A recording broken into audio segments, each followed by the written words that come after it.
welcome back to my YouTube channel. My name is Nini, and it has been a long time since I've made a YouTube video. My boyfriend and I have been traveling Southeast Asia for 9 whole months. We quit our jobs, put everything in the storage unit, and decided to travel. So starting today, my goal is to be making one YouTube video per day. And today we're going to be going over 3 things for Bali: cost of transportation, cost of hotels, and cost of food. Now, Bali can be very expensive and Bali can also be very cheap. For the 9 months that we've been traveling, we've had roughly about a $35 a day budget. Sometimes we go up to $50 a day. You can live very, very, very bougie in Bali and still stay in a budget, and you can also live very cheaply. So let's get into it. Okay, let's start off with transportation first. Now, getting around Bali can be extremely cheap. You have 3 options. You can either rent your own bike, which I think is about $6 a day, but you have to have an international driver's license and make sure you're always wearing your helmet. The police here, they're known for scamming and they're known for pulling over foreigners all of the time. Personally, we have tried the whole rent your own bike thing. We paid for a month. We drove it. My boyfriend drove it right into a bush, and within 3 hours, we sent that bike right back. So here's option 2 and 3 if you do not want to get your own bike.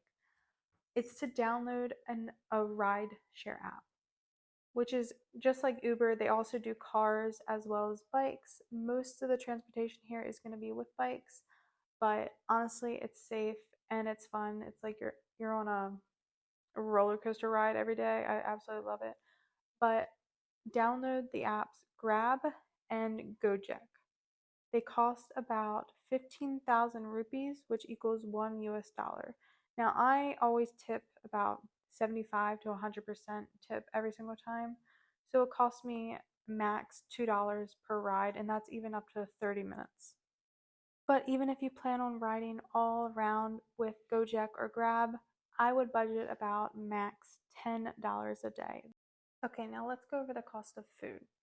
Food can range drastically in Bali because if you go to a warung, which is pretty much a local restaurant, you can get any meal for pretty much $1 to $3 max. They're going to cost about 15,000 to 45,000 rupees. Now, if you go to a more Western restaurant, you can spend up to $10 a meal. Personally, we love warongs. They're cheap, they're delicious, and you get a taste of culture. Now, our favorite dishes and the most popular dishes are nasi goreng, which is fried rice, and mee goreng, which is fried noodles, and anything with tempeh. We have fallen in love with tempeh, especially fried tempeh with peanut sauce. I would budget about $15 to $25 for food a day.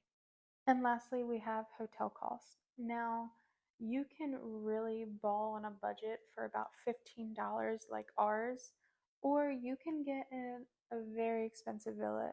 It is honestly up to you. My biggest tip for budget traveling in Bali is watch how much you spend on hotels. This hotel that we have right here, well, it's a homestay, is $15 a night. We each pay about $7.50, and we get breakfast. It has amazing AC, it has an amazing shower, and it's everything that we need. So I would say budget about $15 to $25 per night for a hotel if you want a budget one. If not, then you can go all the way up to $60, $70 a night. And let me know what questions you have. I'll be making a YouTube video every single day.